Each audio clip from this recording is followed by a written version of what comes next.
اسلام میں جادو دین میں ہلاکت لانے والی کئی امور کا جامع بتایا گیا ہے، مثلا جنوں اور شیطانوں سے مدد طلب کرنا، غیر اللہ سے دل کا ڈرنا، اللہ پر توکل کو چھوڑ بیٹھنا اور لوگوں کے مفادات اور ذرائع معاش کو تباہ کرنے کے در پہ ہونا وغیرہ۔ جادو معاشرے کی جڑیں کاٹنے اور اس کی بنیادیں گرانے والا آلہ ہے۔ یہ خاندانوں میں جھگڑے اور فسادات پیدا کرنے کا سبب بھی ہے۔ نبی اکرم صلی اللہ علیہ وآلہ وسلم نے ارشاد فرمایا، 7 مہلک چیزوں سے اجتناب کرو۔ صحابہ کرام نے پوچھا، اے اللہ کے رسول صلی اللہ علیہ وآلہ وسلم، وہ کون سی ہیں؟ نبی کریم صلی اللہ علیہ وآلہ وسلم نے ارشاد فرمایا، نمبر 1 اللہ تعالیٰ کے ساتھ شرک کرنا، نمبر 2 جادو، نمبر 3 اس شخص کو قتل کرنا جس کی جان کو ناحق مارنا اللہ نے حرام کر رکھا ہے، نمبر 4 سود خوری کرنا، نمبر 5 یتیم کا مال کھا جانا، نمبر 6 جنگ کے دن میدان سے پیٹ پھیر کر بھاگ نکلنا، نمبر 7 اور بھولی بھالی پاک دامن اور بے قصور عورتوں پر تہمت و بہتان لگانا۔ ناظرین، جادو کے لیے عربی زبان میں سحر کی اصطلاح استعمال کی جاتی ہے۔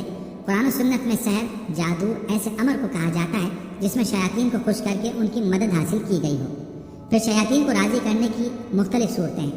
کبھی ایسے منتر اختیار کیے جاتے ہیں جن میں کفر و شرک کے کلمات ہوں اور شیاطین کی مدح سرائی کی گئی ہو، جس سے شیطان خوش ہوتا ہے۔ رسول اکرم صلی اللہ علیہ وآلہ وسلم پر یہودیوں کا سحر کرنا اور اس کی وجہ سے آپ صلی اللہ علیہ وآلہ وسلم پر بعض آثار کا ظاہر ہونا اور بذریعہ وحی اس جادو کا پتہ لگنا اور اس کا ازالہ کرنا احادیث صحیحہ سے ثابت ہے۔ صحیح بخاری میں ایک حدیث ہے جو دوسری حدیث کی کتابوں میں بھی درج ہے۔ ایک موقع پر نبی کریم صلی اللہ علیہ وآلہ وسلم بھی جادو کے اثر میں رہے۔ ایک یہودی نے نبی اکرم صلی اللہ علیہ وآلہ وسلم پر جادو کیا۔ جب آپ علیہ السلام نے اس کے اثرات کو اپنے اوپر محسوس کیا تو جبریل علیہ السلام تشریف لائے اور سورہ فلق اور سورہ ناس، جن کو ماؤستین کہتے ہیں، وحی کی گئی۔ پھر جبریل علیہ السلام نے آپ صلی اللہ علیہ وآلہ وسلم سے کہا، یقیناً ایک یہودی نے آپ صلی اللہ علیہ وآلہ وسلم پر جادو کیا ہے اور اس کا طلسم فلاں کنویں میں رکھا ہوا ہے۔ نبی اکرم صلی اللہ علیہ وآلہ وسلم نے حضرت علی رضی اللہ عنہ کو بھیجا، وہاں سے طلسم لے کر آئے۔ جب اسے لے کر واپس آئے تو آپ صلی اللہ علیہ وآلہ وسلم نے حضرت علی رضی اللہ عنہ سے فرمایا کہ اس کی گروہ کو ایک ایک کر کے کھولیں اور ہر گروہ کے ساتھ ان صورتوں میں سے ایک ایک آیت پڑھیں۔ جب انہوں نے ایسا کیا تو آپ صلی اللہ علیہ وآلہ وسلم یوں اٹھ کھڑے ہوئے گویا وہ پہلے بندھے ہوئے تھے۔ صحیح بخاری۔ سرکار دو عالم صلی اللہ علیہ وآلہ وسلم نے ایک حدیث سے فرمایا ہے، یقیناً کچھ بیان جادو ہوتے ہیں۔ ایک جادو بیان مقرر لوگوں کو غلط کو صحیح اور صحیح کو غلط سمجھنے پر قائل کر سکتا ہے۔ اس لیے نبی اکرم صلی اللہ علیہ وآلہ وسلم نے اس کے کچھ پہلوؤں کو جادو سے تعبیر کیا۔ روزہ رکھنے کے لیے طلوع آفتاب سے پہلے جو کھانا کھایا جاتا ہے اسے سحور، جس کا مادہ سحر ہے، کہتے ہیں۔ وہ اس لیے کہ اس کھانے کا وقت رات کے آخری حصے یعنی اندھیرے میں ہوتا ہے۔ آپ صلی اللہ علیہ وآلہ وسلم نے فرمایا، جو شخص نجومی کے پاس جا کر اس سے کوئی بات پوچھے تو 40 دن تک اس کی نماز قبول نہ ہوگی۔ صحیح مسلم ہی ایک حدیث میں رسول اللہ صلی اللہ علیہ وآلہ وسلم نے فرمایا کہ شیطان اپنے ایجنٹوں کے بڑے بڑے کارناموں پر خوش نہیں ہوتا، لیکن اس بات پر بہت خوش ہوتا ہے کہ اس کا کوئی پیروکار میاں بیوی کے درمیان تفریق کروا دے۔ حضرت ابو ہریرہ رضی اللہ عنہ سے روایت ہے کہ رسول اللہ صلی اللہ علیہ وآلہ وسلم نے فرمایا، جو کسی کاہن کے پاس آیا اور اس کی بات کی تصدیق کی تو اس نے اس چیز کا انکار کیا جو محمد صلی اللہ علیہ وآلہ وسلم پر نازل ہوئی۔ سنن ابی داؤد۔ ناظرین، اسلام میں جادو سیکھنا اور جادو کرنا دونوں کو کفر قرار دیا گیا ہے، اس لیے جو کوئی بھی جادو کرتا ہے اس کے لیے شریعت میں بہت سخت سزا رکھی گئی ہے۔ اگر کوئی جادو پر عمل کرتا ہوا پکڑا جائے اور وہ توبہ نہ کرے اور جادو کرنا نہ چھوڑے تو اس کی سزا موت ہے۔ اس قانون کی بنیاد اللہ کے رسول صلی اللہ علیہ وآلہ وسلم کی یہ حدیث ہے جس کے راوی حضرت جندب ابن کعب ہے۔ نبی اکرم صلی اللہ علیہ وآلہ وسلم نے فرمایا، جادوگر کے لیے مقرر کردہ سزا یہ ہے کہ اسے تلوار سے قتل کر دیا جائے۔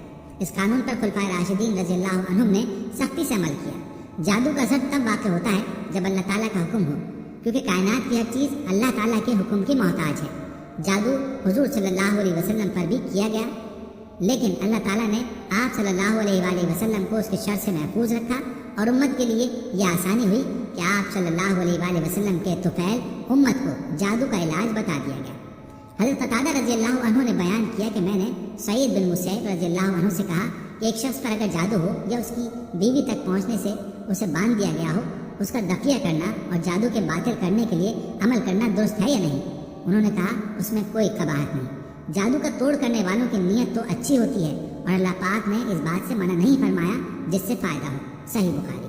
ناظرین، انسان جادو کی وجہ سے بڑے بڑے خطرات سے دوچار ہو سکتا ہے۔ اس لیے کسی بھی دن معوذات اور مسنون دعاؤں سے سستی اور کاہلی نہ برتی جائے، حتیٰ کہ بعض اوقات انسان کو جادو کے ذریعے قتل تک کر دیا جاتا ہے۔ کالے جادو کرنے والے ایسے بھی ہوتے ہیں جو جیتے جاگتے انسان کو موت کی نیند سلا دیتے ہیں۔ یہ بات یقینی ہے کہ موت کا ایک وقت مقرر ہے اور وہ اسی وقت مقررہ پر آئے گی، لیکن جس طرح ظاہری طور پر انسان کا قتل ہو جانا سبب کا درجہ رکھتا ہے، اسی طرح جادو کے ذریعے بھی سبب کے درجے میں قتل کیا جا سکتا ہے۔ اللہ پاک ہم سب کو اس فتنے سے اور اس کے اثرات سے بچائے، آمین۔ ناظرین، یہ تھی ہماری آج کی ویڈیو۔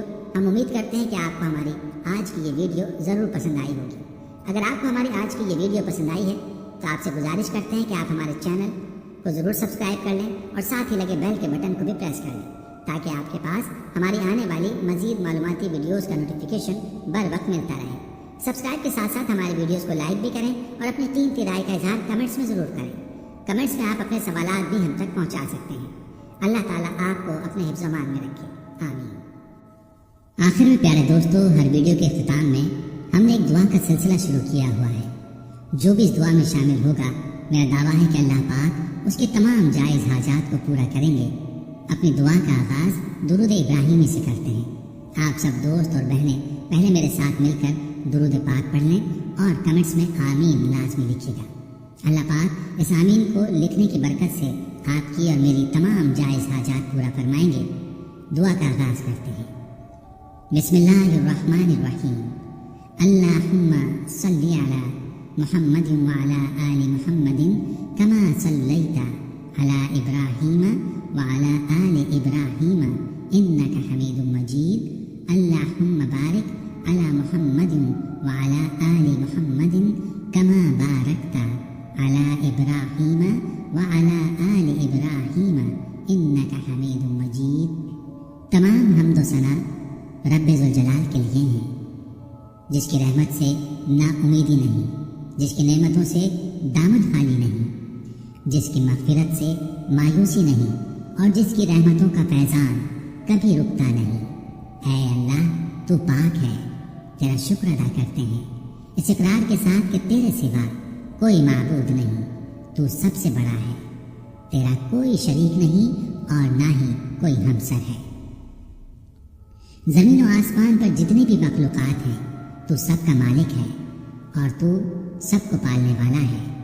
اے اللہ پاک، بلا شبہ تو ہم سے محبت کرتا ہے، یہی وجہ ہے کہ تم نے ہمیں ایمان کی دولت سے نوازا اور ہمیں اپنے محبوب صلی اللہ علیہ وآلہ وسلم کے صدقے ہماری زندگیوں کو پرسکون اور ہمیں اپنے محبوب صلی اللہ علیہ وآلہ وسلم کا امتی بنایا۔ یا اللہ، اپنے پیارے حبیب صلی اللہ علیہ وآلہ وسلم کے صدقے ہماری زندگیوں کو پرسکون اور آسان بنا دے۔ یا الہی، ہم سب کے گناہ معاف فرما دے، ہم سب کو عابد اور سحر انگیز بنا دے، ہم پر راز شوق آشکار کر دے، ہمیں غلامی مصطفیٰ صلی اللہ علیہ وآلہ وسلم سے سرفراز فرما